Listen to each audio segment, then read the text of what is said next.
Hey, everybody. Welcome back to the Greatest Mixtape podcast. My name's Eric. And my name is Mac. And today we're going to revisit a topic that we had covered what feels like many moons ago. It was episode number 2, I believe. It was actually number 2? Yes. Wow. Yeah, that's a little while ago. It feels like it was 10 years ago, but it was like September. I know, right?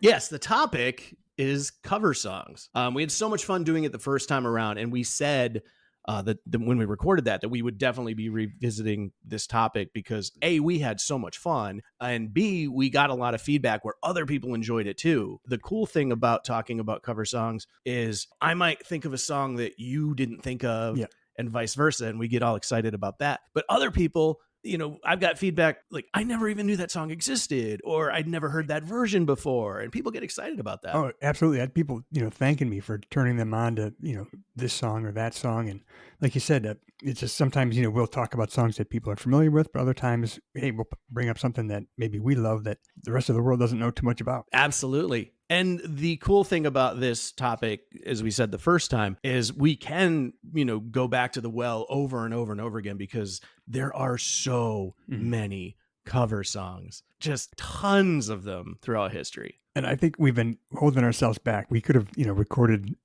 part 2 of a favorite cover songs probably 6 months ago, but we're like, no, we can't come back to that soon. We have to space it out a little bit better. Yeah, we probably could have knocked out like 4 or 5 episodes in one night if we really were that ambitious. But I think you're right. I think a little bit of time between, visiting or revisiting the topic will make it a little more interesting because, if you record 3 or 4 in the same night, you're in a certain headspace that night. And so you may not think of certain things, or because my list this time is vastly different than the first time around. And between the last time we recorded and now, we might come across new cover songs that we just we weren't familiar with. We're just discovering for the first time and we fall in love with and we want to talk about. Funny you should mention that. I have one of those on my list. Fantastic. Great setup.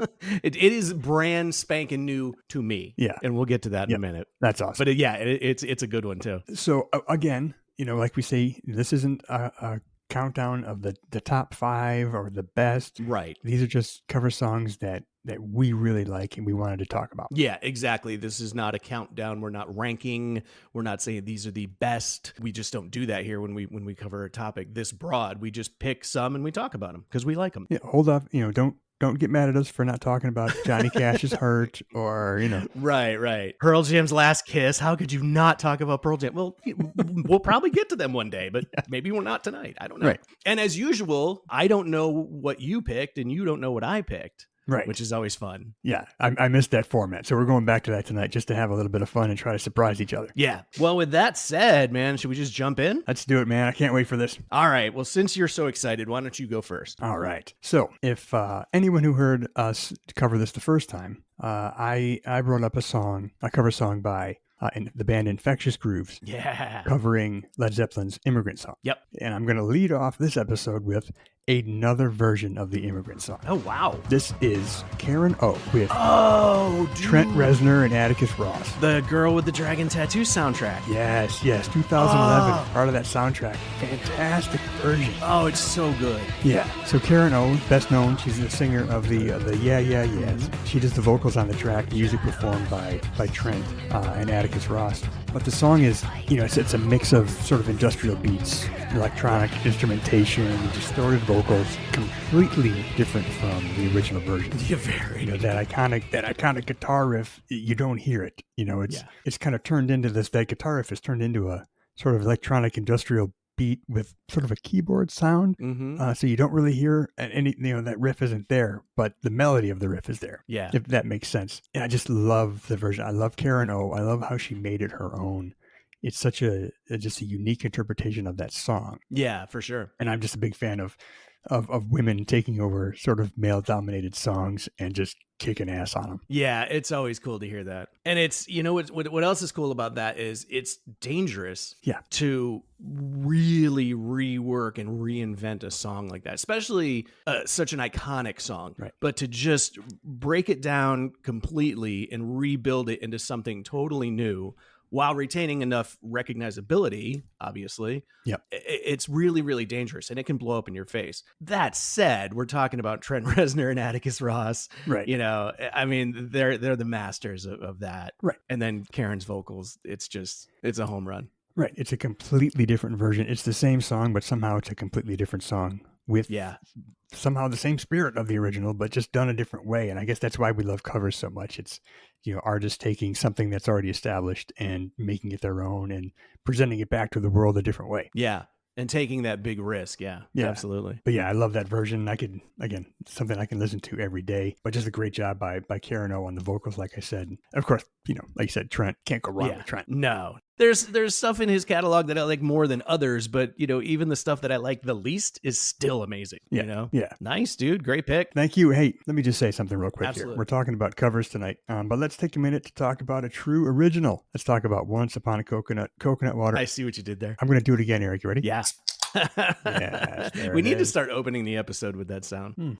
Again, tonight I'm riding with the coconut water and pineapple. Perfect drink for summertime. Another thing I love about Once Upon a Coconut, for every case of product sold, they donate 10% of profits to charity. That's cool. So that's good stuff right there. Made with 100% pure coconut water, never from concentrate, full of electrolytes that keep you energized and hydrated. Check it out at onceuponacoconut.com. Nice. All right, Eric. Now let's get back to business here. Let's see what you got. All right. So the last time we visited the world of cover songs, I went back and re-listened to the episode just to kind of, refresh my memory, what we talked about. And I realized I stayed pretty heavy. Like most of my songs were pretty the hard rock or metal. So I kind of purposely steered a little bit away from that. That said, my first one, I'm going to say, is probably the most rock or metal. So I'm just going to come out of the gate with that one. Awesome. It's a cover song that was originally performed by New Order. Oh. Do you see where this is going? I think so. All right. Well, they released it in 1982. Years later, a little group named Orgy redid it. And the song is Blue Monday. Dude, what a song, man. Such a great cover. Oh, it's so good. It was an easy pick for a band like Orgy. They were formed in 1997 by vocalist Jay Gordon and two guitar players, Amir Durak and Ryan Shuck. And their sound, it's got an industrial edge to it. It's definitely in the nu metal realm, alternative metal, alternative rock. They were kind of a mishmash of things, but there was definitely an electronic component to it. It wasn't super organic. It wasn't your basic drums, guitar, bass, and vocals. There was keys in there. There was synthesized guitar, synthesized basses, electronic drums. So their sound lent itself perfect to do a song like Blue Monday. It's just such a killer version. And it was on their debut album. They were the first act actually signed to Korn's Elementary Records. Yep. And Jonathan Davis personally signed them. He knew the guys and then heard the demos and was like, dude, we're signing this band. Album title was Candy Ass? It was Candy Ass. Nice job. Ooh, yeah. Okay. Yeah. Digging deep for that one. Yeah, that one hurt, but yeah, I have that. Yeah, 1998 it was released. So the band was formed in 97 and just, in less than a year got a record deal, released their first album, no big whoop. Nope. But I mean, half the band, they were kind of, I don't want to say a super group, but they were definitely well established in the industry. Amir Durak, one of the guitar players, was actually in an 80s hair band called Rough Cut. I don't know if you remember Rough Cut. Yeah. Yeah. Amir was in that. And also a very talented producer. As a matter of fact, he and Jay Gordon, the vocalist, co-produced Cold Chamber's first record. Oh, no kidding. Yeah. So a lot of ties to the industry were already known and respected. So when they put this band together, it was kind of a no-brainer for a guy like Jonathan Davis to sign him. Yeah, like you said, album was Candy Ass, came out in 1998 and sold almost 2 million albums, largely to the success of Blue Monday. It was a huge hit. It charted in the US on the Hot 100, alternative, mainstream rock, and even the dance charts. It went to, I believe, number 2 on the dance charts, which is crazy because, they were a rock band. Yeah. But again, it had that dance edge to it. What's funny, because I can picture people who maybe aren't familiar with Orgy right now, like going to their computers and like Googling them. And I'm warning you, by 2024 standards, they're going to look a little goofy. Like you might be like, this band's good. They look like lunatics. Yeah, man, they were really into that like late 90s, early 2000s aesthetic, the makeup, the shiny pants. Yeah. They had this kind of goth meets science fiction kind of image. But it worked. And in 1998, 1999, 2000, that was so cool. Great looking band, great sound, just all around, just a killer group. And yeah, that cover of Blue Monday, man, Yeah. so good. Yeah, for sure. Like I said, I had that album. I remember them when they came out. They were, I believe, on Korn's Family Values tour. Yeah, absolutely. Yeah, nice job. But yeah, I mean, just still a great band, a great song. I love to go back and listen to that song. Yeah, and the band's actually still together. Jay Gordon, the vocalist, is the only original member at this point. As you know, that's kind of typical of a lot of bands from that era. But yeah, I mean, Orgy's still out there doing their thing. So even if you just go to hear Blue Monday, man, I'm sure it's still amazing if you catch them live. Hell yeah, no doubt, dude. That's a great pick, man. Thanks, bro. Like, hey, we both started off with the leaning a little electronic. Right. Well, I'm about to take a huge left turn, so go ahead, dude. I'm taking a turn here. That I'm so excited for these. Okay, first I'll give you the song, and I'll give you a couple of hints and see if you can get there. Okay, all right. Okay, the song that's being covered here is "Sunshine of Your Love" by Cream. Okay. The band, 3 Boys from Buffalo. I mean, Three Boys from Buffalo. I didn't know they covered that, assuming I'm correct. Yes. Is it Goo Goo Dolls? It's the Goo Goo Dolls, yes. I didn't know they covered that. No shit. The Goo Goo Dolls covered Sunshine of Your Love on their self-titled first album back in 1987. Wow. Yeah, they were a hardcore punk band. And that's the band's original lineup. And back in the day, they all took the same surname, like the Ramones. So their last names were Goo. So it was Johnny Goo, Robbie Goo, and Georgie Goo. Oh, that's so great. But yeah, so they took Sunshine of Your Love, and there's no iconic bass line. It's all just downstroke punk guitars. Nice. It's sloppy. It's noisy. It's like just perfect punk. But I mean, in the early days, like I said, the Goo Goo Dolls were a punk band. They opened for Motorhead. They opened for DRI, Bad Religion. Wow. Our friend Paul, who was on the show, for the final episode, saw that tour with the Goo Goo Dolls opening for DRI. Wow. Like, that's crazy. On that first album, Robbie, the bass player, handled all the vocals. No shit. John Resnick, he didn't come out actually as a lead vocalist until the second and third albums. No shit. I never knew that. Yeah. I knew Robbie sang some songs, and I've seen him live many times. He still does at least 1 or 2 songs a night, but I didn't realize he was the singer at first. Yeah. And so Johnny just played guitar. Yeah, just play guitar. Some backup vocals, but yeah. That's crazy. Yeah. You think you know the Goo Goo Dolls. You don't. Go back and listen to the self-titled first album. Second album is called Jed, and the third album is called Hold Me Up. And just on those 3 albums, they cover the Rolling Stones, Blue Oyster Cult, the Plimsouls, and CCR. Wow. And, Eric, they cover Prince. No way. On Hold Me Up, the third album, they cover Prince. What song? I Could Never Take the Place of Your Man. No shit. Yes. Oh my. And see, and I call myself a Goo Goo Dolls fan.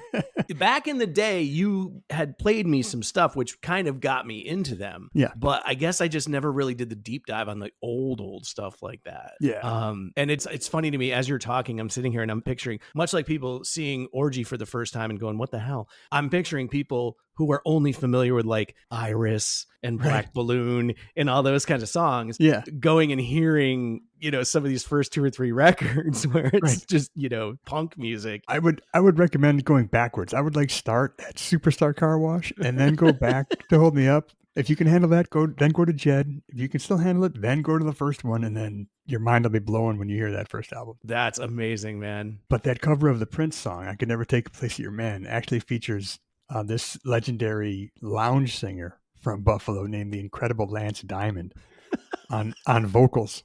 So if you go back and listen to that song, you're not going to hear Robbie or Johnny singing. You're going to hear the Incredible Lance Diamond. Well, I say this all the time, but I know what I'm doing tonight when we get done with this. I mean, are these tracks like on Spotify? Like, can I just go find them right now? Oh, that's so good. That's so. I see. This is a wonderful time to be alive for reasons like that. Yeah, you can literally just jump on your computer, or on your phone and be like, boop, boop, boop, and I'm hearing a song. Instead of, back in the day, you could have told me about a CD or a tape and I'd have to go find it and hope it was in stock and all this shit. And 5 seconds after we're done with this episode, I'm going to be listening to the Prince cover by the Goo Goo Dolls. And that's just awesome. I love that. But yeah, just back to their version of Sunshine Your Love. It's just a hard-edged, fast-paced, version of a classic rock song, and it's just pure punk. And it just gets me fired up every time I hear it. I love it. Yeah, that's such a great song anyway. Yeah, and to hear it done, but you don't hear that again. That iconic bass line isn't there. It's just punk guitars. And also too, I mean, people that are familiar with some of their later work know, like they did the great Supertramp cover. You give a little bit, so like it's something they've done for a long time. But in those early years, they did a lot of covers. It sounds like they picked really cool, somewhat obscure cover songs. Right, like CCR, they covered. That's cool too, man. Down on the Corner. Nice. Which is odd. Yeah. And, Don't Fear the Reaper from Blue Oyster Cult. So just, interesting choices. Yeah. That's cool. And there was a compilation album in the 90s called No Alternative, where the Goo Goo Dolls were on there. They did a cover of Bitch by the Rolling Stones. No way. Yeah. Yeah, man. Again, I got homework to do now. God. There you have it. Nice job, dude. Yeah, that's a great one. I love it. All right, man. All right, I'm ready. Let's get weird. Yeah, do it. All right. I hope I don't oversell this too, by the way. But we had said earlier how, some of these songs we might pick are relatively new to us too. Not every song that we're going to talk about tonight has been in our pocket for 20 years, 30 years. Like some of them are. I did not know this song existed literally until yesterday. I was putting my list together. I was refining. I was doing research. And, Chris is sitting there and she's like, what's the topic? And I said, we're doing cover songs again. We're kind of revisiting that.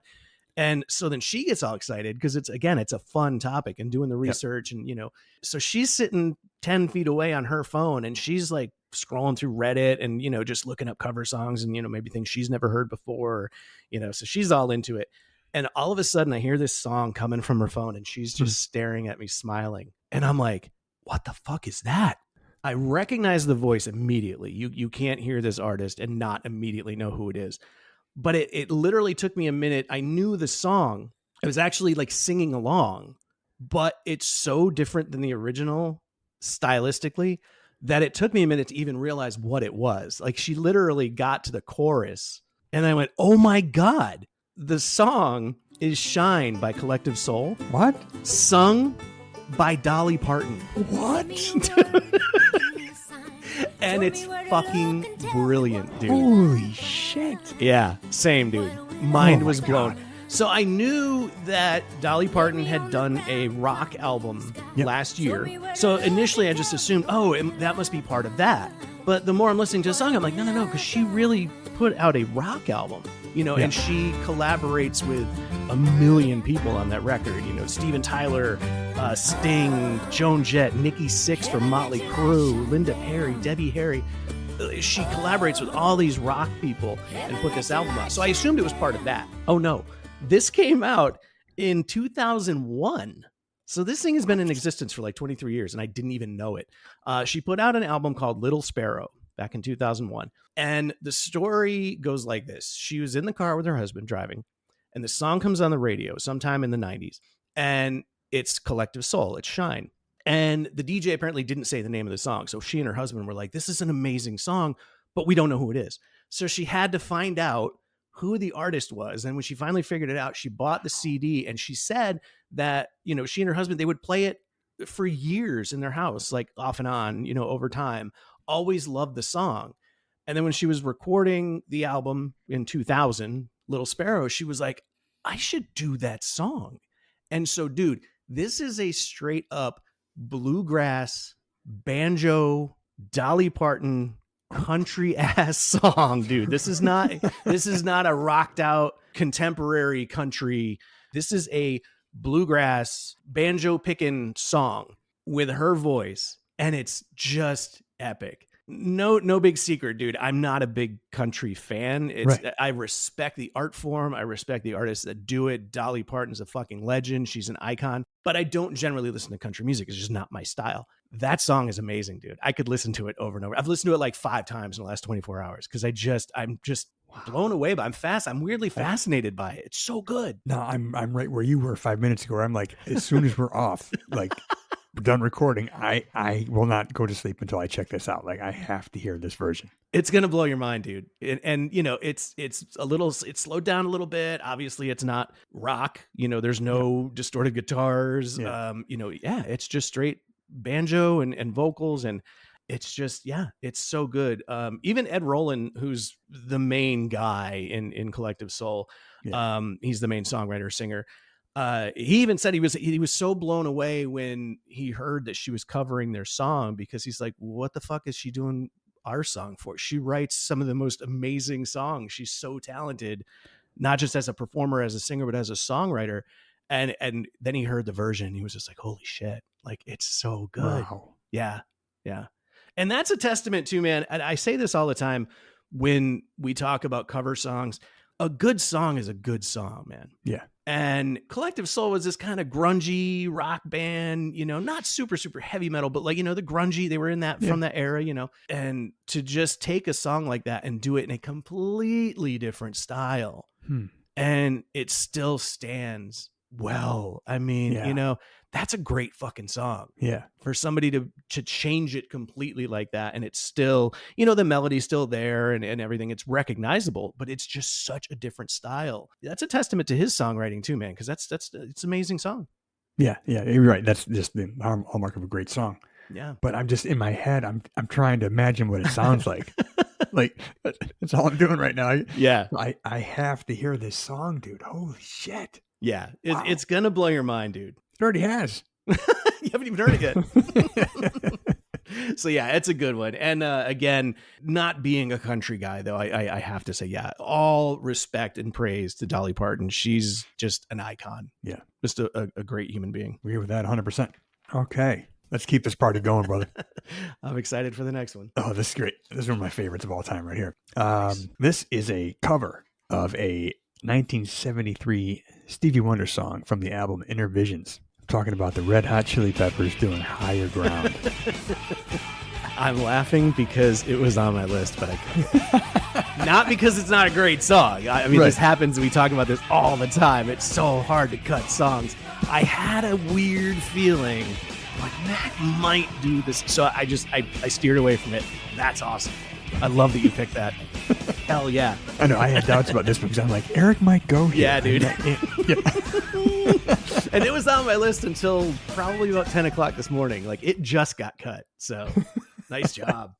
But on the Chili Peppers' 1989 album, Mother's Milk, a great funked up version of the classic, that opening keyboard hook from Stevie's original turns into Flea's just opening funky ass bass line. And this was my introduction to the Chili Peppers. Oh, cool. Yeah, didn't know anything about them. The video was on heavy rotation on MTV. Big time. And I just fell in love with them. Yeah. Their look, their sound, they're so original at the time. I'd never heard or seen anything like them. Yeah. And again, when I heard this song, the cover, I wasn't familiar with the Stevie Wonder version. Oh, no kidding. Yeah. So again, that's what I love about cover songs. Yeah. Is that sometimes you get to learn, you get to go back. Yeah, absolutely. Listen to the original. Then I hear the original. And, oh my God, this song is great too. This version is fantastic. So you fall in love with the original version. Yeah. That's always been, from the day I heard it, one of my favorite jams. I love that song to this day. Same here, dude. I can listen to, and the Chili Peppers have a million great records, don't get me wrong, but those two records specifically, Mother's Milk and Blood Sugar Sex Magic, they're just on another level, man. Yeah. I like other stuff by them too, like I said, but those two records specifically, man, I still listen to this day, and just enjoy them as much as I did all those years ago, man. Yeah. And you think about how long they've been around, and again, Mother's Milk came out in 89. And before that, but they've been playing for years. They had like several albums before that. Yeah. And if you think about the music that was popular at the time, man, they didn't fit in. Yeah, absolutely. Right. I mean, I imagine them like, just playing clubs and out in LA, and just, maybe 10 people show up because they're just these weird guys. Yeah. There's some guy playing slap bass, they just didn't fit in at the time. But they held true to who they were, and they just kept at it. And eventually, they broke through. And that was the song that really kind of broke them through nationally. Yeah. Yeah. And that was at a time where the weird bands were becoming the superstars. Yeah. A lot of those bands that were getting written off as just too weird, now they're all over MTV. Jane's Addiction was another one from that same kind of era, man. They were so bizarre and so artsy and everything that people were just like, what is this? And then when the alternatives started to kind of shift and become the mainstream, like all those bands, just like I said, they became superstars. And that was one of the best parts of the 90s. It was so much fun because of that. You had all these different bands and artists coming out that prior to that would have just been, ooh, boy, they're strange. I don't want to listen to that. Yeah. And people just got into it and became more accepting, and that was just a different look and a different sound. For sure. Like I said, I can listen to the Chili Peppers all day, every day. Those albums are just so good. For sure, man. Great band. Great cover. Yeah, absolutely. Well, that's funny. My next pick is also a Stevie Wonder song. Okay. But it's not the Red Hot Chili Peppers. It's it's one of my all-time favorite guitar players. If anybody remembers the Ride the Lightning round, Mac got me with I had to pick Eddie Van Halen or Stevie Ray Vaughan, and it hurt. It physically That was hurt. Exceptionally cruel. Yeah, that was a tough one. Cruel, yeah, because they're two of my gods. I'm not even a guitar player, but those two are just, yeah, how do you pick?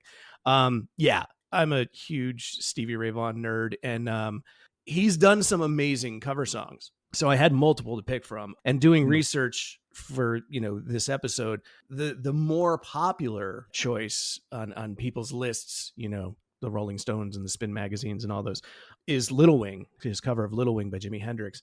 And while it's amazing, I just always end up coming back to Superstition.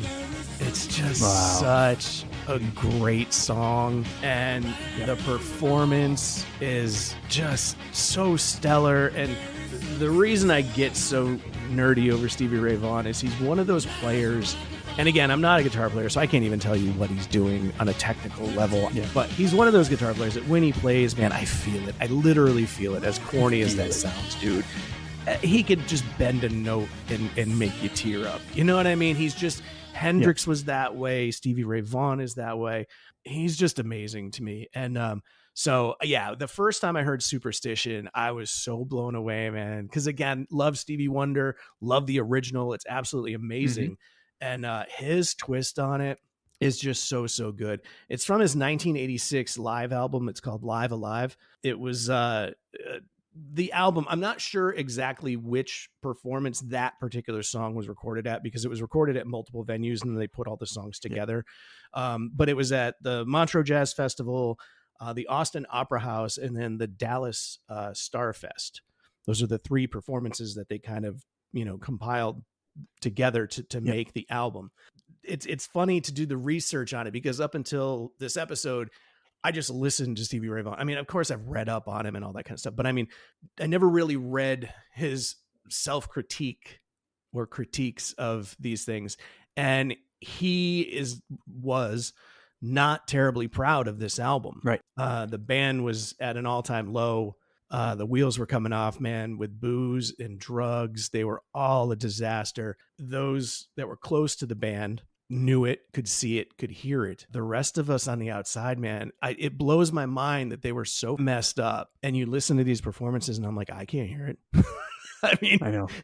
That's just, talk about just another level of talent, where you can be that messed up and like near death and just put on these performances that are just mind blowing. And I had Stevie Ray on my list tonight. Did you really? I had Voodoo Child. Yeah. That's amazing. Yeah. But you're right though, that recording, that Live Alive, like you said, they weren't happy with it because they were so sloppy. And I remember at the time hearing that album for the first time and just being floored by it. Not being able to pick out anything wrong with it, of course. Yeah. Like it was perfect. And the great thing about Stevie was, that was a point in our lives where, hey, it was just 24/7 Motley Crue. Yeah.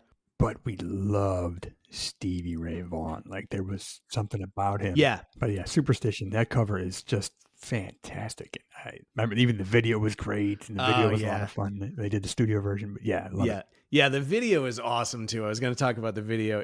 I watched it today and I was just cracking up. I hadn't seen it in years, but the video, it's so 80s. It's half scripted, half performance, video. The gist of the video is that the band is setting up and sound checking for a performance later that night at a theater. And of course, the show on the marquee, it's, Friday the 13th, and when they're walking into the building, there's the guy hanging the signs on the marquee. And and Stevie Ray like walks under the ladder, and there's a black cat in the entire video. And the black cat is the star of the video, man, as far as I'm concerned. The black cat is wandering around the theater as they're sound checking. And one by one, he's just fucking up the band members and taking them out. Like he knocks over a cup of coffee and it like gets the cord all wet. And bass player Tommy Shannon steps on the cord and gets electrocuted. Yep. And there's this amazing close up of his face as he's like getting toasted and like smoke's coming out of his hair, and he falls over. And then he ends up dropping a lighting rig on drummer Chris Layton, takes him out. And then opens the trap door, and the keyboardist like falls through. So by the end of the video, the only person left on stage is Stevie Ray Vaughan just ripping this solo, right? And then he gets done, and he just kind of winks at the camera and walks off. And then you hear, "Here, kitty, kitty," and the camera turns, and there's Stevie Wonder holding the black cat, and he just kind of sings the chorus a little bit. There is superstition, like, dude. Oh my God, the video is amazing. And again, it's so 80s. It's, but man, so much fun. I was giggling like watching the video. I'm like, this is fantastic. It's like one of those, it's so bad it's good. You know what I mean? That's funny. I forgot all about Stevie Wonder at the end. I forgot all the cameo at the end is the best. Yep. So yeah. And of course, I mean, if you're not super familiar with Stevie Ray's story, I mean, it's just, cruel irony, after years of drug abuse and booze and everything, he gets sober, releases the double platinum album In Step in 1989. And then, a year later, gone. Helicopter crash. They played a show in Wisconsin. Yep. The helicopter was taking him out and crashed into a ski slope, and we lost 35 years old, man. 35. Sucks. Just put out so much amazing music at such a young age. Like we got cheated, man, because God, what did he have in him? Like what was to come? You know what I mean? So love Stevie Ray Vaughan. I think you said it best. We got cheated. Like the world lost out there, man. Big time. Who knows what that dude would have produced? Yeah, absolutely. It sucks. Look at us, 2 Stevie Wonder originals here. I would not have guessed that going into tonight. That's amazing. All right, this one I think you'll be familiar with. All right, I'm gonna go with it. It's a cover of a Black Sabbath song. Oh, okay. From the album Volume 4, originally released in 1972. The song is Changes. Yep. Sung by Charles Bradley. He's an American soul singer, sort of like an Otis Redding style singer. Okay, I know of this. I don't know if I've ever heard it. Holy shit, dude. What a cover. What a version of this song. Oh, man. So, just going back to the original, Sabbath tune written by bassist Geezer Butler about the breakup of drummer Bill Ward. Breakup Bill Ward was going through with his wife at the time. But then Charles Bradley's version was first released as a record store day single in 2013. Oh, wow. Before it appeared as the title track on his 2016 album Changes. But Charles Bradley had never heard of the song. He didn't know anything about it. Someone in his camp kind of, presented it to him like, you should do a version of this. He didn't want to. And at the time, his mother was really sick, Charles. Okay.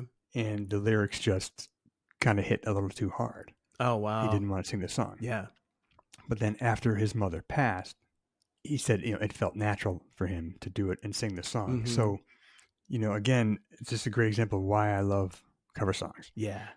It can have a different meaning or interpretation and sound based on who's singing it. Yeah, for sure. Yeah. And his version is just so beautiful. And just to hear just that voice, that rich, soulful voice singing a Black Sabbath song, first kind of messes with your mind a little bit when you hear it, that Ozzy originally sang, and then you hear this other voice singing it. But it's just done so well, and it's beautiful. I urge you all, go to YouTube. There's a live performance of Charles Bradley singing this. It's like an interview / performance with like the Toronto Star or something. And he's singing this song because he explains the whole backstory with his mother. And as he's singing this song, he's just covered in sweat and tears are coming out of his eyes, and he's giving it everything he has. And I'm telling you, if you as a viewer can make it through that and not get a little choked up, then there's no hope for you. Like it's so beautiful. It's so well done. Oh man. All right. So Goo Goo Dolls and then the Changes cover. Okay. This is I'm making notes for later tonight. That's a really cool cover song because it's the least Black Sabbath song of all Black Sabbath songs. Yes. You could make a case for Planet Caravan, but I think Changes it's the least Black Sabbath song ever made. It's pretty. I mean, it's a pretty song. The melody's pretty, the vocal delivery. I mean, as pretty as Ozzy can get, you know what I mean? Yeah. So I'm picturing it I'm trying anyway. I might be way off base, but I'm trying to picture it in my head, like sung from a more soulful, perspective. And I bet it's amazing. It's beautiful. And you're right about the original. Like when I hear the original, I think, oh, Ozzy's trying to do the Beatles. Right. Yeah. Like, that's great. That's perfect. That's the best way to describe it. Absolutely. And he does it well. I love the original. Yeah, it's a great song. Yeah. But this version is it's a standout, man. And it just knocks you on your ass when you hear it. It's so good. That's awesome. I wish again, I had heard of the song, even just, doing research like this, it shows up on lists and stuff. And I just don't think I've ever heard it. And quite possibly I'm going to play it and go, oh shit, yes, I have heard that. Yeah, that happens all the time. I think I haven't heard something until I hear it. Then I go, oh wait, I do know this. But yeah, I will definitely be checking that out tonight too. Yeah, dude, it's fantastic. Dude, I'm loving that we are all over the road tonight as far as like genres and it's so good, man. I got another one for you that I think is pretty out there. May surprise you a little bit. All right. Although you know me so well, man, I don't know if you get surprised at anything anymore. But this next one, and I've said on this show many times that I am a sucker for an 80s pop song.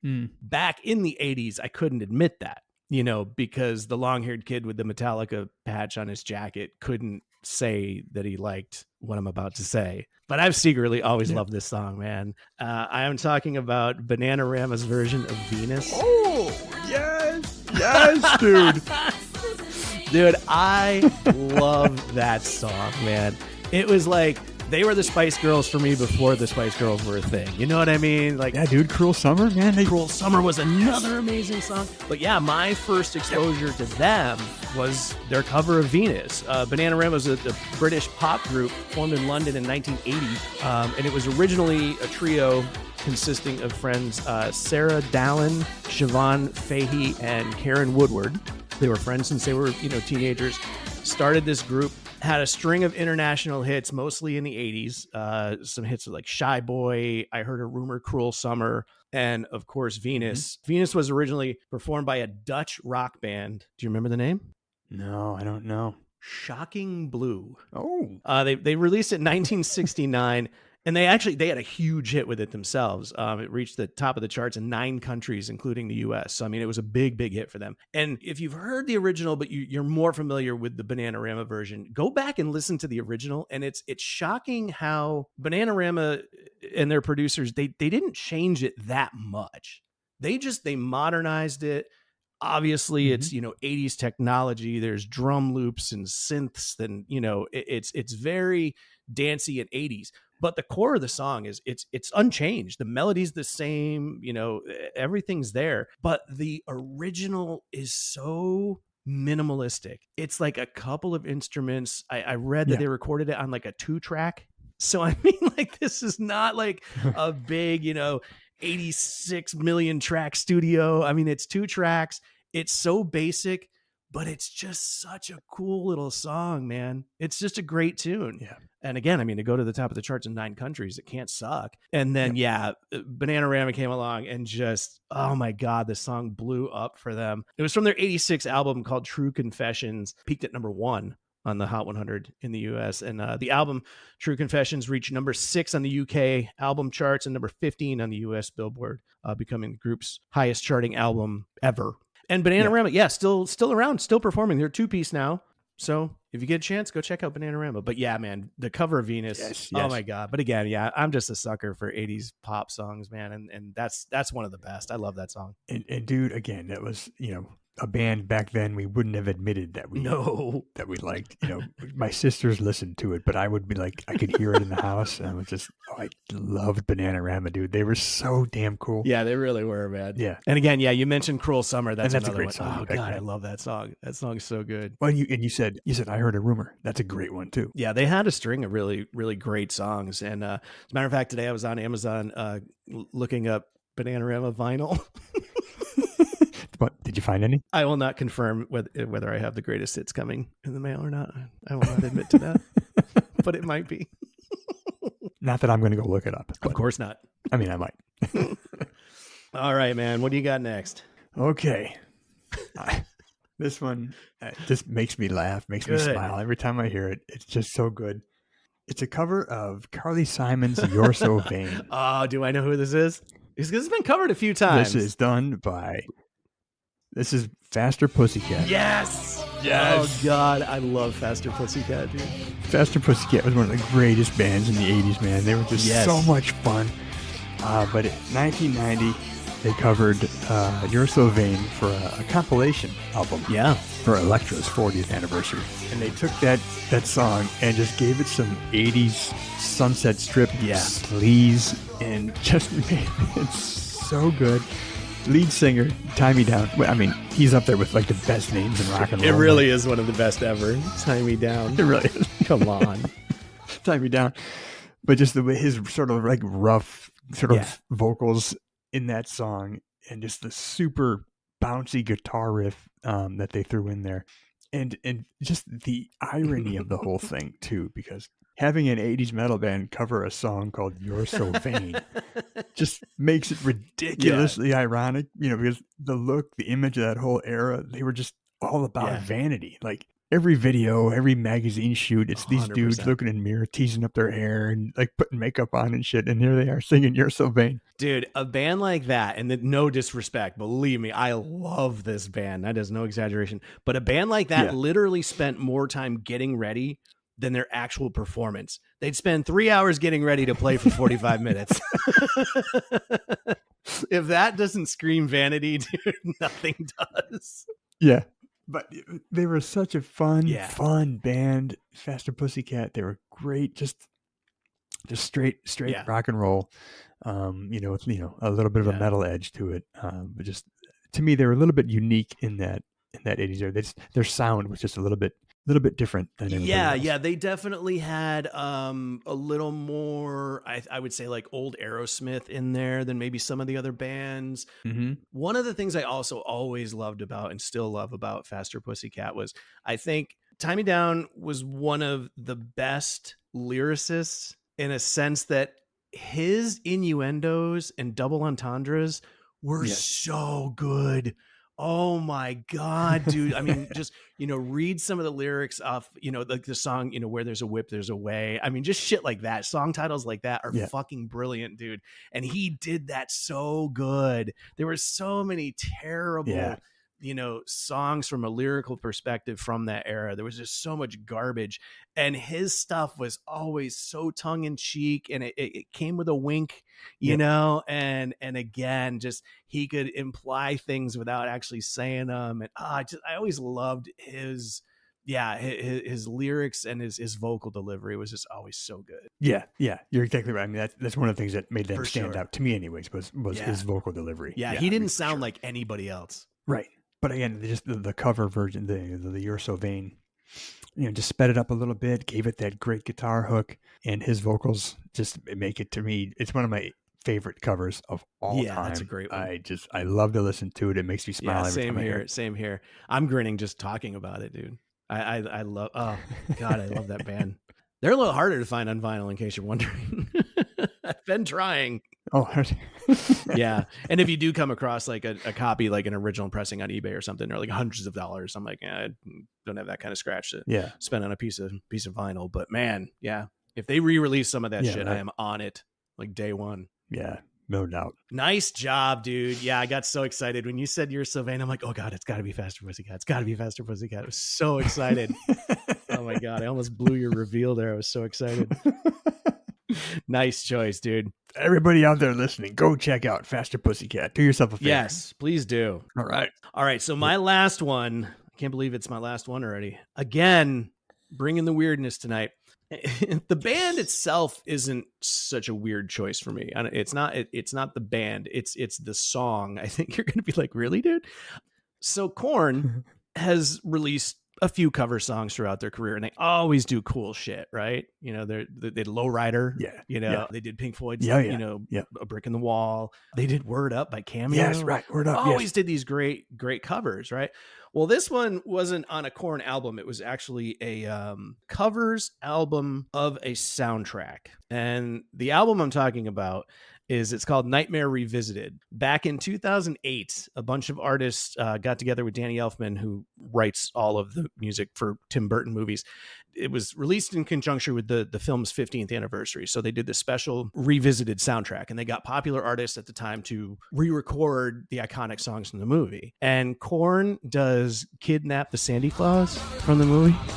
I can tell by the look on your face, you might not be the biggest Nightmare Before Christmas fan. I am not familiar with this at all, but holy shit, do I have to check this out. Oh my God, dude. Well, first of all, the movie is one of my all-time favorite movies. I have 3 of the characters tattooed on the back of my arm right here. And actually, it's the 3 that are singing the song. On my arm, I have in my Halloween tattoo, I have Lock, Shock, and Barrel from A Nightmare Before Christmas.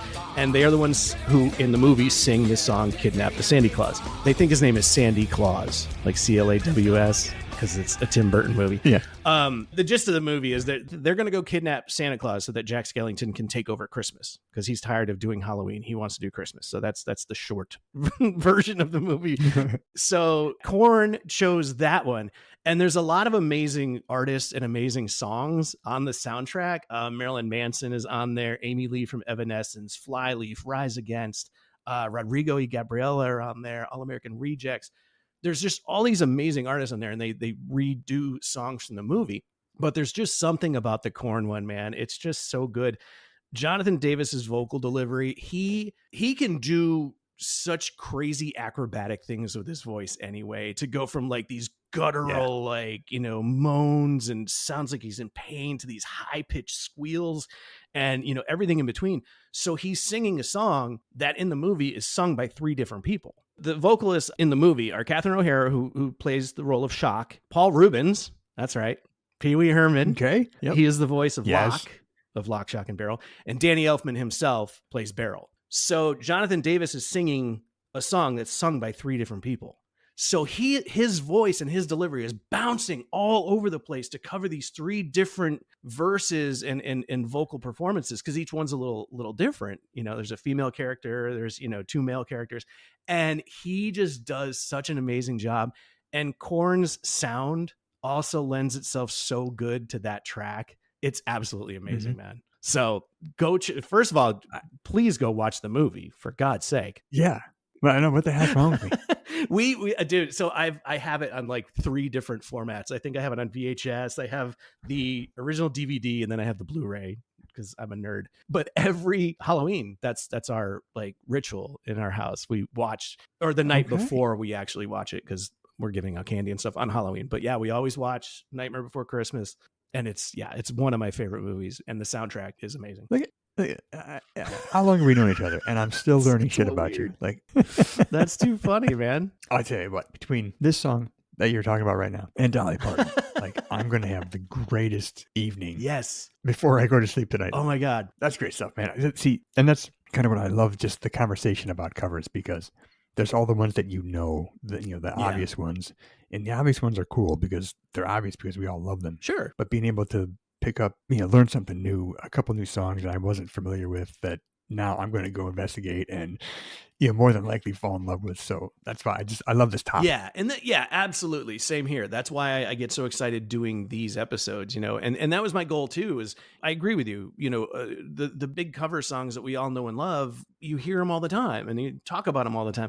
Part of my excitement for this is, not just you and I talking about these songs and trying to surprise each other, but I love the idea of turning on people that may not have heard some of these things and having them rush to Spotify after the episode and check out some of these songs, man. That's cool. Yeah, man. Totally. All right, let's wrap up this episode. We're going to do some shout outs and we're going to listen to me murder the names of some of these locations. It's my favorite part of the show every episode, dude. I love watching you struggle with some of these names, dude. That's why I never volunteer to do it. I hope you realize that. I'm like, I'm never, ever going to do the location shout outs because it just brings me so much joy watching you do it. So there you go. Man, look on my face goes, wait a minute. All right. A couple easy ones in here. A couple that I'm going to struggle with, but I'm going to give it a go. All right. I'm here for it. Thank you. Shout outs to listeners in Madrid, Spain, Coe Hill, Ontario, Canada, Hauppauge, Long Island, Hauppauge.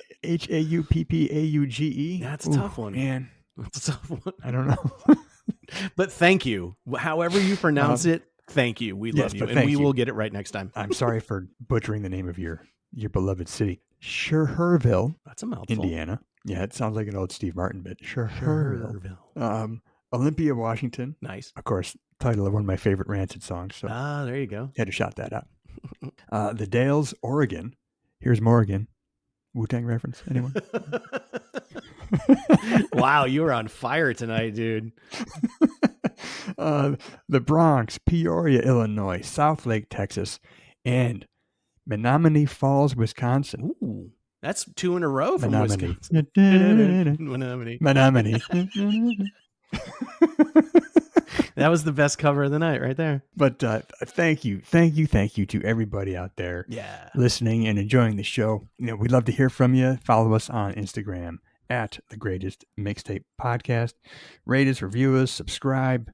Send us an email, thegreatestmixtapepodcast@gmail.com. We'd love feedback, show ideas, anything. Always. Just hit us up. Hell yeah. That is it, my man. That was fun. I love this topic. I could do this topic every week. Yeah, absolutely. And speaking of which, if you have any suggestions for us for cover songs for a few, because again, we will do this episode, this topic again. Yeah, hit us up with an email or a direct message and give us some ideas. Love to hear from you. Yeah, would absolutely love that, because I'm sure there's a million more songs out there maybe we haven't heard of or aren't as familiar with that someone out there just loves and wants the world to hear more about. So for sure, hit us up with any ideas. 100%. All right. Well, that is going to wrap it up for us once again. Thank you so much for hanging out with us. We enjoyed it. We hope you enjoyed it even a fraction as much as we did. That's right. This is the Greatest Mixtape Podcast. I'm Eric. And I'm Mac. And we will talk to you soon.